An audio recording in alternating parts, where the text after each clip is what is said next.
BC story teller channel पर आप सभी का स्वागत है।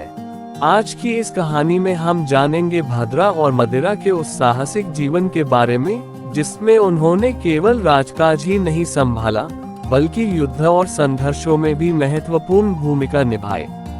अगर ये चैनल आपको अच्छा लगे तो प्लीज लाइक और सब्सक्राइब करें। भद्रा और मदिरा दोनों ही असाधारण व्यक्तित्व की धनी थी।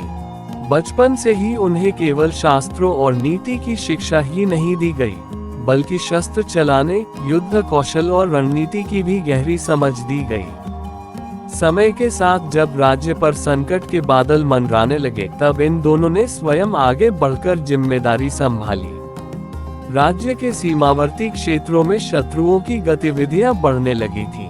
राजा और मंत्रिपरिषद के साथ बैठकों में भद्रा और मदिरा अपनी सूझबूझ से ऐसी रणनीतियां प्रस्तुत करती जिससे न केवल दुश्मनों की चालों को समझा जा सके बल्कि उन्हें समय रहते रोका भी जा सके। उनकी सलाह को दरबार में बहुत सम्मान मिलता था क्योंकि वे केवल सिद्धांत नहीं बल्कि व्यावहारिक समाधान देती थी। एक समय ऐसा आया जब शत्रु सेना ने अचानक आक्रमण कर दिया। वीडियो अच्छी लगे तो प्लीज लाइक और सब्सक्राइब करें। स्थिति अत्यंत गंभीर थी। सेना का एक बड़ा हिस्सा सीमाओं पर तैनात था और राजधानी की सुरक्षा खतरे में थी। ऐसे समय में भद्रा ने नेतृत्व संभाला। उन्होंने तुरंत सैनिकों को संगठित किया और रक्षा पंक्ति मजबूत की। वहीं मदिरा ने युद्ध की योजना बनाते हुए सैनिकों को छोटे छोटे दलों में विभाजित किया ताकि वे अलग अलग दिशाओं से शत्रु पर आक्रमण कर सकें। युद्ध का दृश्य अत्यंत भयंकर था। चारों ओर धूल, शोर और टकराते शस्त्रों की आवाज गूंज रही थी। भद्रा स्वयं घोड़े पर सवार होकर सेना का नेतृत्व कर रही थी। उनकी वीरता देखकर सैनिकों का मनोबल और भी बढ़ गया। दूसरी ओर मदिरा ने अपनी रणनीति से शत्रु सेना को भ्रमित कर दिया। उन्होंने ऐसे मार्ग चुने जिनसे शत्रु को अंदाजा ही नहीं लग पाया कि आक्रमण किस दिशा से होगा। धीरे धीरे युद्ध का पलड़ा बदलने लगा। शत्रु सेना जो पहले मजबूत स्थिति में थी अब कमजोर पड़ने लगी। भद्रा के साहस और मदिरा की बुद्धिमत्ता ने मिलकर ऐसी शक्ति पैदा की जिसका सामना करना शत्रुओं के लिए कठिन हो गया। वीडियो अच्छी लगे तो प्लीज लाइक और कमेंट करें।